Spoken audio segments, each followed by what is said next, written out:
So when you're coming to clean the pool, the first thing you're going to want to do is check the chemicals and check for the water levels. The water level wants to be halfway up the tile, and the chemicals need to be around a 3 for a chlorine, and the pH needs to be a 7.4. The reason we check these first is so that we can adjust them while we're working, maximizing our efficiency. We can up our chlorine or start putting in the hose to fill our water while we're working.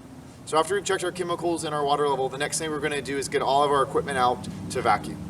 So here's all of our equipment. We have the vacuum head with the connection port, our pole with 2 holes that can connect the vacuum head into, our hose. Our hose has been stretched out all the way so that we can easily prime it up in a second. The part that swivels and turns all the way around 360 is going to connect, so we want to make sure that this part is right here. We've gone ahead and taken the vacuum cap off.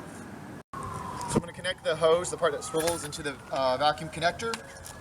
I'm then going to go ahead and use this V-clip right here. Just punch in the 2 little prongs.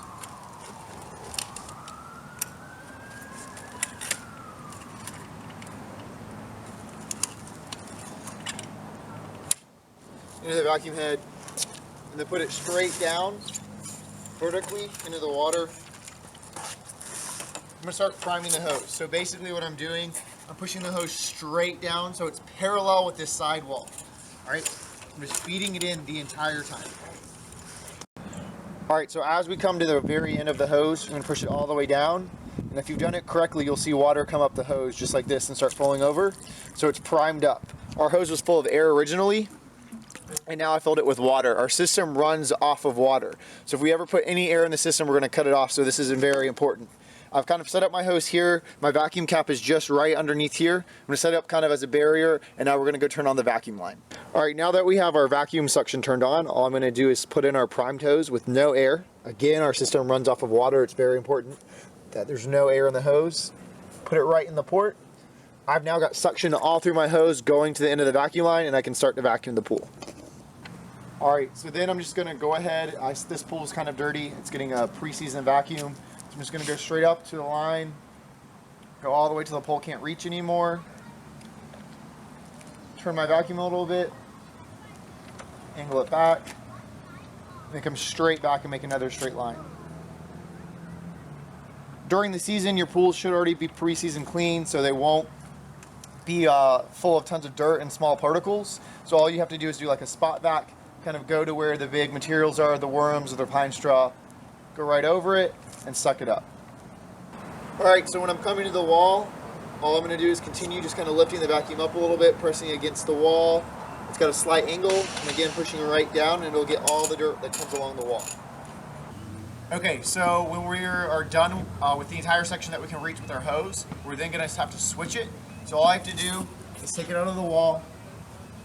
Again, I'm just going to leave it right here. Some of the water that I've primed up will come out. We'll just reprime that little section up. I'm going to then go change my system, cut off my vac line, go open up a new port, a new vacuum cap, close this vacuum cap with my cap, and then go move my hose and realign the vacuum suction. All right, for the pools that don't have vacuum caps or the vacuum lines aren't working, or for the baby pools, we're going to vacuum through the skimmers. Just take off the top, take out your basket, take out the puck. We've already adjusted the suction again for this cap, and I primed my hose up and I just send it. It comes right through the skimmer underneath, so nothing goes over the concrete. I'm going to stick it right down in here in this vacuum hole. Again, I've got good suction and I'm ready to vacuum. All right, so during my entire time vacuuming, I'm never going to want to lift the vacuum head out of the water because it's going to suck in air. Like we've said a lot of times, air is bad for the system. We want to keep it underwater so it only sucks in water. However, I've completely vacuumed this entire pool now, so when I'm done, I can lift the vacuum head up for one special reason, to make it easier to get out the hose. So as we look, go ahead and take the vacuum out.